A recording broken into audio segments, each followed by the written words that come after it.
രാജ്യത്തെ ഇടത്തരക്കാരെ തന്റെയും ബി.ജെ.പിയുടെയും പിന്നിൽ അണിനിരത്തി കഴിഞ്ഞുവെന്ന മട്ടിലാണ് നരേന്ദ്രമോദി ബജറ്റിന് ശേഷം പ്രതികരിച്ചത്. നികുതി വരുമാനത്തിൽ 1 ലക്ഷം കോടി രൂപ നഷ്ടപ്പെടുത്തിയുള്ള രാഷ്ട്രീയ സാഹസം ആരും പ്രതീക്ഷിച്ചതുമില്ല. പക്ഷേ നരേന്ദ്രമോദി ആ സാഹസിക ദൗത്യം ഏറ്റെടുത്തു. ഇതിനൊരു മറുവശമുണ്ട്. നികുതി നിരക്ക് കുറച്ച് വരുമാനം കൂട്ടിയ ചരിത്രം പലയിടത്തുമുണ്ട്. അമേരിക്കയിൽ 1980കളിൽ റൊണാൾഡ് റീഗനും 8 വർഷം മുൻപ് ഡൊണാൾഡ് ട്രംപും 1980കളിൽ ബ്രിട്ടനിൽ മാർഗരറ്റ് താച്ചറും ഒക്കെ അത് ചെയ്ത് വിജയിച്ചവരാണ്. അവർ ആദായ നികുതി കുറയ്ക്കുക മാത്രമല്ല ചെയ്തത്, ഉൽപ്പന്ന വിലകൾ കുറയ്ക്കാനും നടപടിയെടുത്തു. അപ്പോൾ ഒരു വശത്ത് ജനങ്ങളുടെ പോക്കറ്റിൽ പണം കൂടി, മറുവശത്ത് കടയിലെ സാധനങ്ങൾക്ക് വില കുറഞ്ഞു. സ്വാഭാവികമായും വിൽപ്പന കൂടി. കടകളിൽ കൂടുതൽ സാധനങ്ങൾ വേണ്ടി വന്നപ്പോൾ ഫാക്ടറികൾ ഉൽപ്പാദനം കൂട്ടി.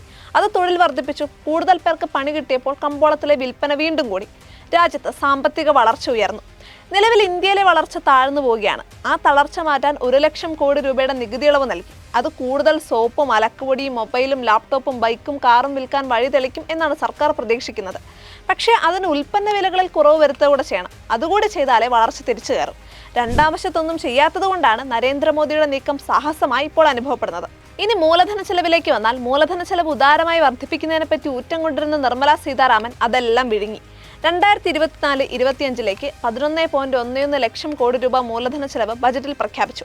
ഇന്നലെ പുതുക്കിയ എസ്റ്റിമേറ്റിൽ അത് 10.18 ലക്ഷം കോടിയായി കുറച്ചു. കുറവ് 93,000 കോടി രൂപ.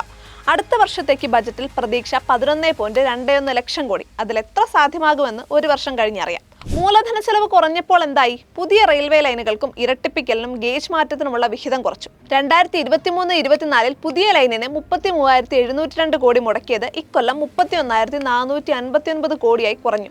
അടുത്ത വർഷം മുടക്കുന്നത് 32,235 കോടി മാത്രം. 2023-24 ലൈൻ ഇരട്ടിപ്പിക്കലിന് 36,806 കോടി മുടക്കിയ സ്ഥാനത്ത് ഇക്കൊല്ലം 31,002 കോടി. അടുത്ത വർഷം 32,000 കോടി. വലിയ പദ്ധതികൾക്ക് മാത്രമല്ല ഈ ഗതി. നഗരങ്ങളിലെ ദരിദ്രർക്കുള്ള പാർപ്പിട പദ്ധതി, ഗ്രാമങ്ങളിലെ പാർപ്പിട പദ്ധതി എന്നിവയെല്ലാം അവഗണിക്കപ്പെട്ടു. 2,84,671 കോടി രൂപ ബജറ്റിൽ പ്രഖ്യാപിച്ചു. പുതുക്കിയ എസ്റ്റിമേറ്റിൽ 46,096 കോടി മാത്രം. കുടിവെള്ള പദ്ധതികൾക്കായുള്ള ജൽജീവൻ മിഷന് 70,163 കോടി ചെലവാക്കുമെന്ന് പറഞ്ഞിട്ട് നടപ്പാക്കുന്നത് 22,694 കോടിയുടെ പദ്ധതികൾ മാത്രം.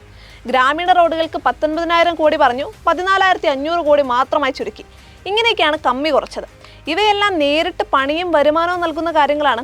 ഇവ കുറച്ചപ്പോൾ വളർച്ച കുറഞ്ഞു എന്നതിൽ ആശ്ചര്യപ്പെടാനൊന്നുമില്ല. അത് ബോധപൂർവം ചെയ്തതാണ് എന്നുകൂടി പറയുമ്പോഴാണ് വളർച്ച കുറഞ്ഞതിന് പഴി ആരാണ് കേൾക്കേണ്ടത് എന്നതിൽ സംശയമില്ലാതാകുന്നത്. ഇതേ ശൈലിയിലാണ് 2025-26 ബജറ്റും രൂപപ്പെടുത്തിയിരിക്കുന്നത്. അതായത് വളർച്ചയ്ക്കുള്ള കുറിപ്പടിയല്ല നിർമ്മല സീതാരാമൻ എഴുതി വായിച്ചത് എന്ന് ചുരുക്കം.